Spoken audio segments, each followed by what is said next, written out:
बिस्मिल्लाहिर्रहमानिर्रहीम अस्सलामु अलैकुम। नाज़रीन, दीनी मिसाइल में खुश आमदीद कहते हैं।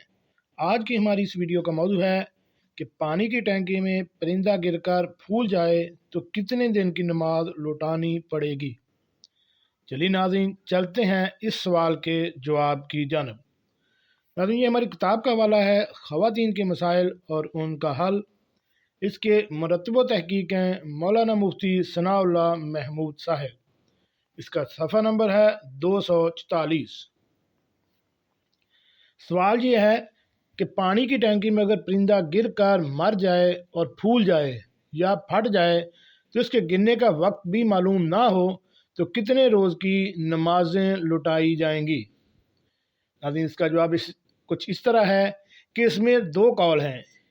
एक ये कि अगर जानवर फूला फटा हुआ पाया जाए तो उसको 3 दिन का समझा जाए और 3 दिन की नमाजें लुटाई जाएंगी।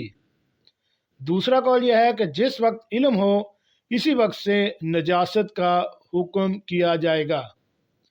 पहले कौल में एहतियात है और दूसरे में आसानी है। इस तरह एक और सवाल है कि आजकल साइंसदानों ने ऐसा आला ईजाद किया है कि गंदी नालियों के पानी साफ शफाफ बना देते हैं। बज़ाहिर इसमें कोई ख़राबी नज़र नहीं आती। अब क्या ये पानी पलीद होगा या नहीं? तो नाज़रीन, इस सवाल का जवाब यह है कि साफ़ हो जाएगा, पाक नहीं होगा।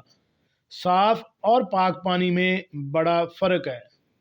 इसलिए अगर आप नमाज अदा करना चाहते हैं और वज़ू करना चाहते हैं तो आपके लिए पाक पानी का होना ज़रूरी है।